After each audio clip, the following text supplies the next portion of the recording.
CBN Sustentabilidade, com Rosana Jatobá. Oi, pessoal, tudo bem? O CBN Sustentabilidade de hoje aborda negócios voltados à comunidade negra. Eu converso com Fernanda Ribeiro. Ela é fundadora da rede Afrobusiness e da Conta Black. Fernanda, que prazer te receber aqui no CBN Sustentabilidade. Tudo bem com você? Tudo ótimo. Muito obrigada pelo convite. Fernanda, vamos começar analisando o ecossistema de empreendedorismo negro no Brasil. A gente sabe que historicamente nasceu por conta da força de trabalho feminina, né? Mulheres ali como chefes de família, como arrimo de família, e hoje continua assim. Traça para a gente um panorama. Sim, eu acho que hoje, quando nós falamos de empreendedorismo, em especial da população negra, ele é um empreendedorismo que tem gênero e tem cor. Então, ele é formado, em sua maioria, por mulheres e mulheres pretas. Hoje a gente fala de aproximadamente 51% dos pequenos negócios hoje do Brasil são liderados por pessoas pretas. E daí, quando a gente faz o recorte de gênero, em sua maioria são mulheres. Acho que isso se dá muito pelo processo de ingresso ao mercado de trabalho formal. E também, de uns tempos para cá, existe o fenômeno do teto de vidro, que faz com que muitas mulheres que não conseguem ascender em suas carreiras, elas acabam pedindo demissão e empreendendo. Então, hoje esses negócios são cada vez mais liderados por mulheres pretas, sem dúvida alguma. Você cita a expressão teto de vidro, para significar exatamente o quê? O teto de vidro seria esse fenômeno triste, inclusive, o qual as mulheres elas não conseguem ascender a sua carreira, né? Então elas não conseguem, elas chegam ali em cargos de média gerência e não conseguem atingir o C-level das grandes empresas.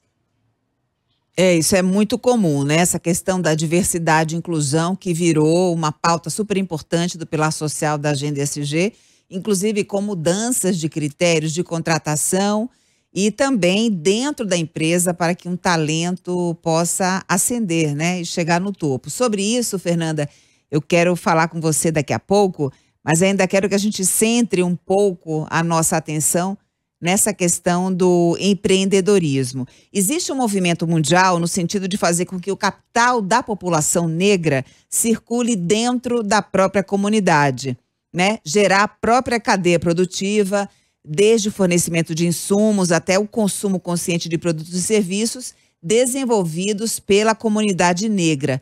E a gente sabe que esse é um montante gigantesco, né? Esse capital está estimado em 1,7 trilhão de reais. Esse é mais ou menos o PIB, né, da população negra. Como é que anda esse mercado? Ele realmente tem crescido? A população negra tem conseguido consumir mais, consumir com qualidade? Eu acho que é super importante a gente trazer um pouquinho mais de elemento histórico, né, para essa discussão. Quando o movimento Black Money ele foi fundado nos Estados Unidos, é um movimento americano pós-escravidão. Ele se dá, a partir do momento que essas pessoas negras elas não conseguem consumir do comércio, né, formal, porque era liderado por pessoas brancas. A partir de então, esses empreendedores eles começam a empreender seus próprios negócios. Aqui no Brasil, esse movimento ele tem mais ou menos algo em torno de 40, 50 anos. Então, o movimento mais antigo, negro, começa a olhar os bens de serviços e como a gente começa a gerar renda.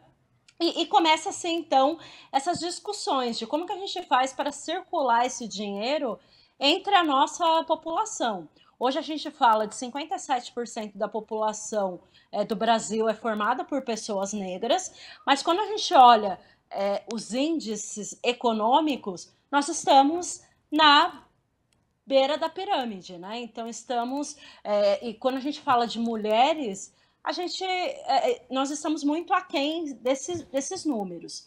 Então, acho que se faz super necessário ter intencionalidade, tanto para a compra, mas também para o desenvolvimento desses empreendimentos, para que esse dinheiro circule cada vez mais dentro da nossa comunidade e assim ela possa empoderar os outros indivíduos, porque a gente já sabe que essa mulher empreendedora, quando ela ganha dinheiro, ela investe na educação dos seus filhos, ela investe no negócio de outros empreendedores dentro da sua cadeia de valor.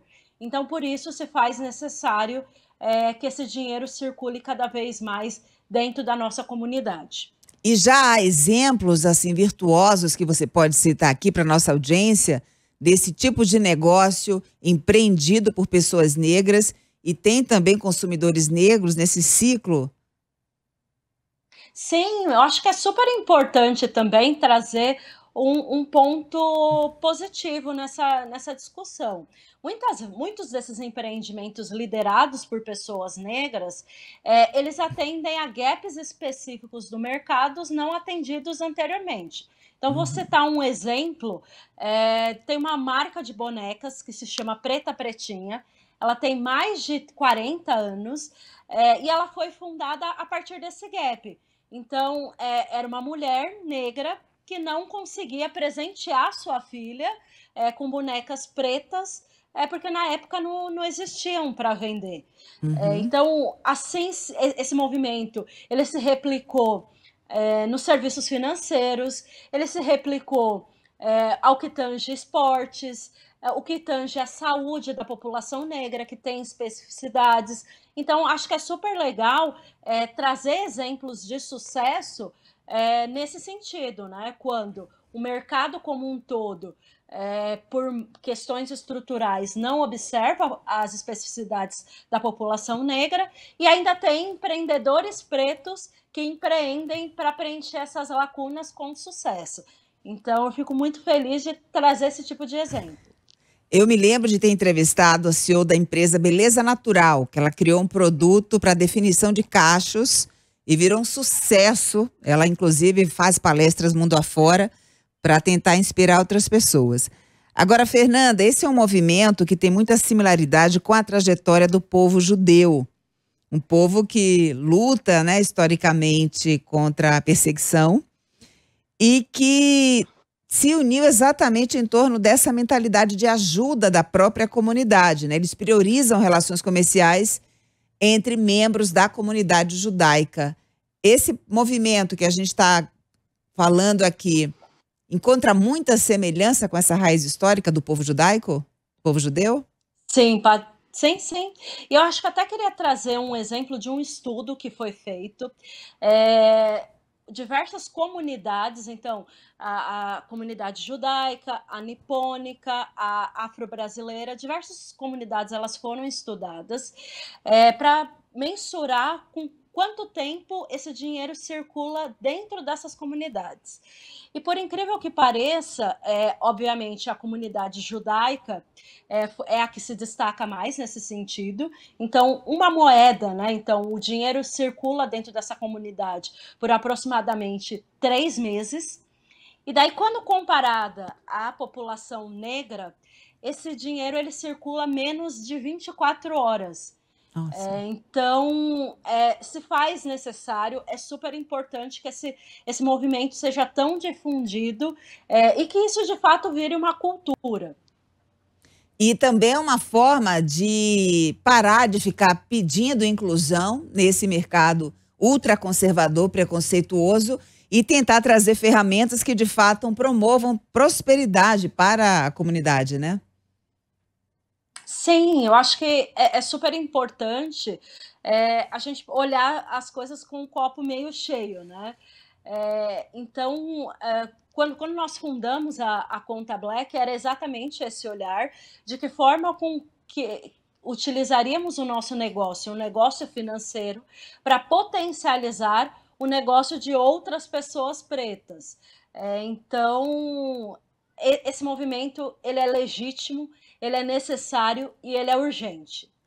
além de fomentar o empreendedorismo negro, fazendo com que o capital circule ali dentro da própria comunidade, também existe um movimento de boicote àquelas empresas que não dão bola para a questão da equidade racial. Por que que eu, uma pessoa negra, vou consumir de uma empresa cujo time não tem representatividade negra, sobretudo nos cargos de alta liderança?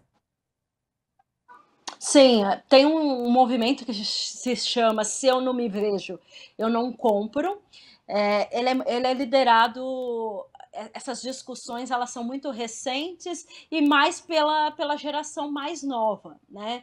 Que cada vez mais escolhe consumir com propósito, sobretudo olhar as estruturas dessas empresas, né? Então são jovens que muitas vezes eles não são absorvidos, são jovens extremamente capacitados e talentosos que lideram esses movimentos de se não me vejo, não compro.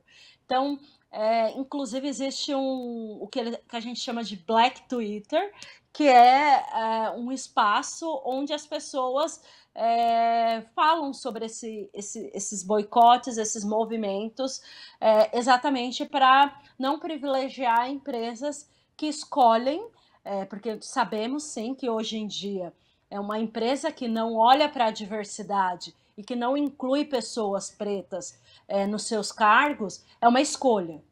Então, sim, para boicotar essas empresas que escolhem não empregar talentos negros. Como é que você lida com a crítica do chamado racismo reverso? De que esse tipo de iniciativa provoca ainda mais segregação? Bom, acho que a gente tem que ir no... Eu gosto sempre de trazer o conceitual para as discussões. Então, quando a gente fala sobre racismo, a gente fala sobre estrutura de poder. Então, obviamente, lá no começo eu disse que a população negra, em especial aqui no Brasil, ela ainda figura os piores dados, né? Então, os dados de desemprego, de feminicídio, de mortalidade. Então, obviamente, nós não lideramos, né? Então, nós não lideramos estruturas de poder. Então, falar que existe racismo reverso é uma falácia, né? Porque a gente fala de estruturas de poder e não temos o poder, né? Então, eu digo com todas as letras que o racismo reverso, ele não existe. Muito bem. Fernanda, a gente nota aqui no nosso país uma grande lacuna relacionada ao empreendedorismo do ponto de vista educacional, né? A maioria da população não é formada para poder pensar em ter o seu próprio negócio. Sempre advém da tentativa de suprir, por exemplo, a questão do desemprego. Quais são as atividades da Afrobusiness nessa frente da educação, exatamente para formar aquele cidadão, aquela cidadã, no sentido de que ele possa criar o próprio negócio e ter sucesso? Legal. Hoje, quando a gente fala de educação como um todo, não existe estímulo nenhum ao empreendedorismo, independente da raça, né?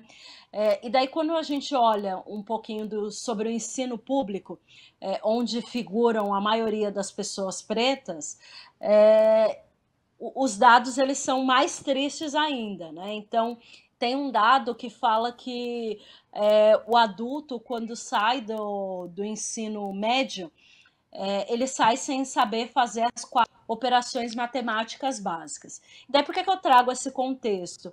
Porque empreender é um processo que exige, para além de resistência, de vontade, existe conhecimento.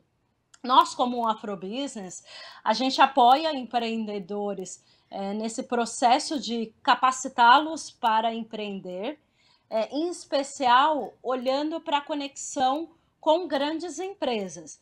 Então, tem um dado que fala que esse empreendedor, e esse dado é da Afrobusiness, quando ele entra na cadeia de valor, né, cadeia de fornecedores de grandes empresas, esse negócio ele cresce de 4 a 9 vezes. Então, nós, como Afrobusiness, exercemos um trabalho para preparar esse empreendedor para essa conexão, para que essa conexão seja o mais efetiva possível e sustentável, né? Então, a gente olha 360, a gente olha dentro da empresa se ela está preparada para receber esse empreendedor negro, porque sim, é super importante entender isso, porque o nosso processo de empreender é totalmente diferente de uma pessoa não negra. Então, tem um dado importante que fala que o crédito ele é negado 4 vezes mais para o empreendedor negro comparado ao empreendedor branco, exatamente nas mesmas condições. Então, o que isso significa? Significa que esse empreendedor, ele empreende com ferramentas totalmente diferentes, né? Então, ele não consegue ter um time a princípio, ele tem dificuldade de investir no seu crescimento. Então, hoje, como Afrobusiness, a gente tem esse olhar holístico e preparatório para esse empreendedor, para que ele, de fato, consiga se conectar com essa grande empresa da melhor maneira e que cresça, financeiramente falando. Qual é a desculpa, qual é o argumento de uma instituição financeira que nega crédito a uma pessoa negra? Hoje não existe um argumento verbalizado, mas hoje eu consigo observar os critérios que são excludentes. Então, eu vou dar um exemplo simples para você. Hoje, quando uma instituição financeira ela faz a análise de crédito, então, para dizer, Fernanda, você tem acesso ao empréstimo ou não, ela leva em consideração 9 fatores que são normalmente analisados pelos principais birôs de crédito. Então, um exemplo simples de birô de crédito é o SPC, Serasa, eles são birôs de crédito. E eles levam em consideração 9 critérios.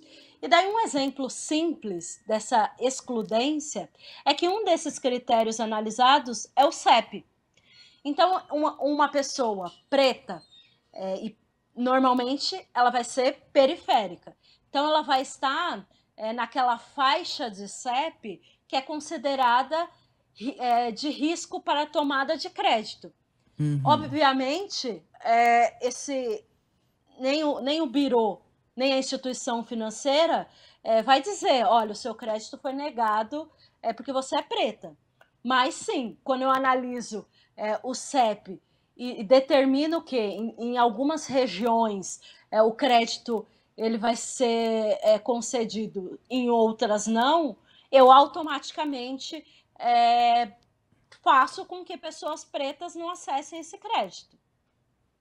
Muito bem. Por isso que vocês criaram a Conta Black. Você é uma das fundadoras, né, e CEO da Conta Black, que nasceu como uma conta digital vinculada a um cartão pré-pago lá em 2020 e hoje é um hub, né, Fernanda?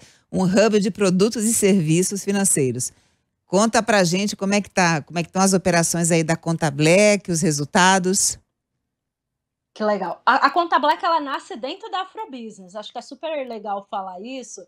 É que quando nós percebemos que esses empreendedores pretos, nesse processo de conectá-los a grandes empresas, a gente descobriu diversos gaps financeiros. Então, muitos deles não tinham conta bancária, muitos não tinham acesso a crédito propriamente dito, outros não tinham acesso a serviços financeiros, e a partir daí nasce a Conta Black com o intuito de bancarizar esses empreendedores e essa população preta.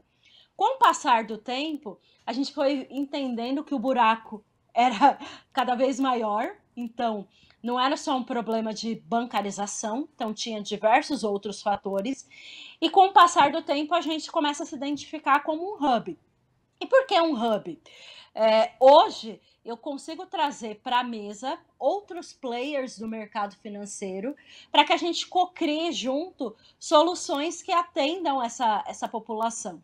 Então, um exemplo simples é seguridade. Então, eu trago para a mesa grandes empresas de seguro e a gente começa a cocriar. Então, olha, hoje o modo com que o seguro ele é visto por essas grandes seguradoras não contempla muitas das necessidades da população preta.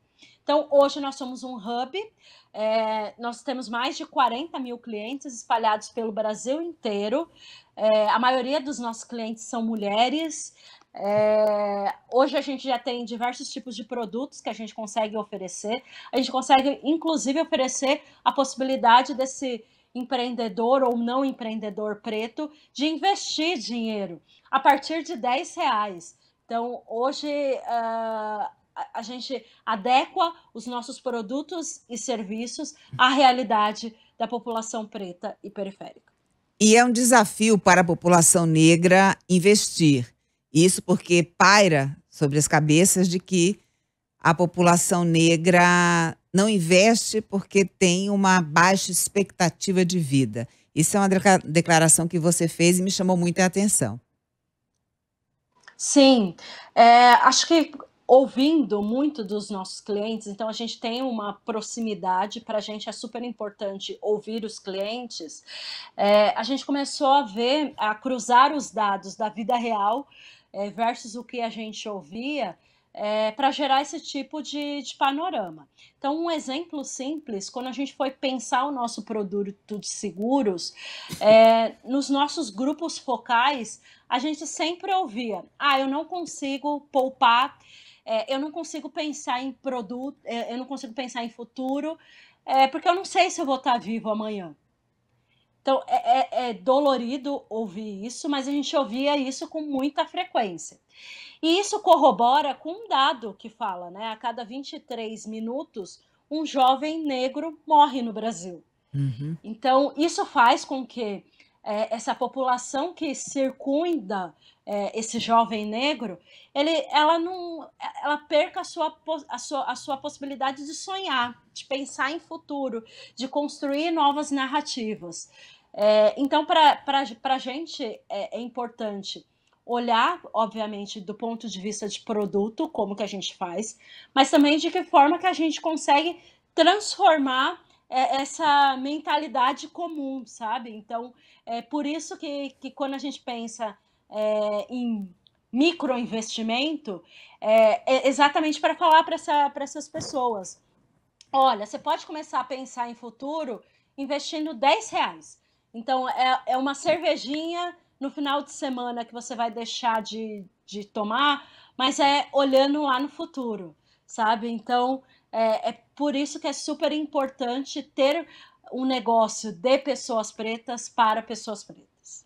Muito bem, não é apenas uma questão de acesso a crédito, de formação para que você possa empreender, né, de inclusão financeira. A gente está falando de mudança de mindset. E eu acho que a gente está chegando num ponto essencial da agenda ESG, que é a questão do letramento identitário, né? Porque a pessoa negra, ela se relaciona com dinheiro de uma forma bem diferente de uma pessoa branca.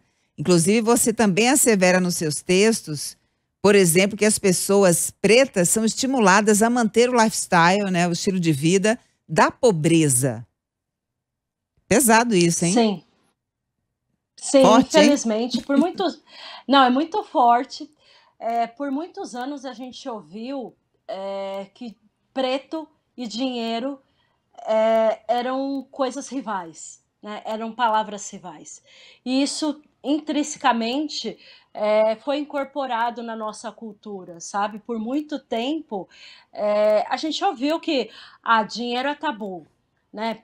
Por muito tempo, as nossas conversas dentro das nossas próprias famílias não envolviam dinheiro, né? Então, a gente não sabia o salário dos nossos pais, dos nossos irmãos, porque sim, por muito tempo a gente ouviu que preto e dinheiro eram palavras rivais. E daí eu gosto de trazer de uma maneira positiva, de uns tempos para cá, aquele movimento principalmente da ostentação, e que ele é visto de uma maneira muito preconceituosa, exatamente porque ele é liderado em sua maioria por pessoas negras, porque por muito tempo essas pessoas foram educadas a não pensar em artigos de luxo, não pensar em consumir, não pensar em nada disso. Mas esse movimento, obviamente, é uma forma artística de trazer esse assunto para a mesa. Né? Por Uhum. que as pessoas pretas elas não podem consumir o que é tido como luxo? Né? E muitas vezes isso nem é luxo. Claro. Mas eu acho super importante trazer esse tipo de discussão com a ascensão e das pessoas negras dentro do mercado de trabalho. Essas discussões elas estão cada vez mais ricas.